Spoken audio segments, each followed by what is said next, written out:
إنه من يأت ربه مجرما فإن له جهنم لا يموت فيها ولا يحيا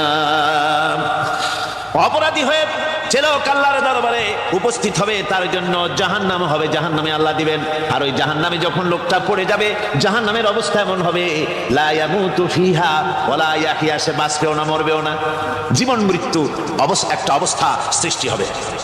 ওই জাহান্নামে নারুল্লাহিল মুকাদাতুল্লাতী তাত্তালিউ আলাল আফইদা, জাহান্নামের প্রচন্ড আওয়াজ, এই আগুন উৎক্ষিপ্ত হয়ে তাদের কলিজা পর্যন্ত, অন্তর পর্যন্ত স্পর্শ করবে এই আগুনের তাপ।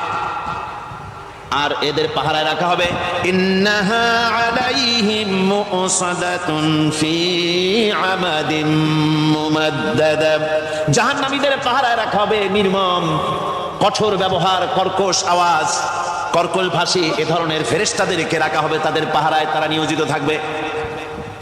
আল্লাহ রাব্বুল আলামিন বলেন, ও দুনিয়ার মানুষ, ইয়া আইয়ুহাল্লাযীনা আমানু ও আনফুসাকুম ওয়া আহলিকুম নারা, ও ঈমানদারেরা, আল্লাহর তো দয়া বেশি বান্দার জন্য। বান্দার উপরে দয়া কার সবচেয়ে বেশি?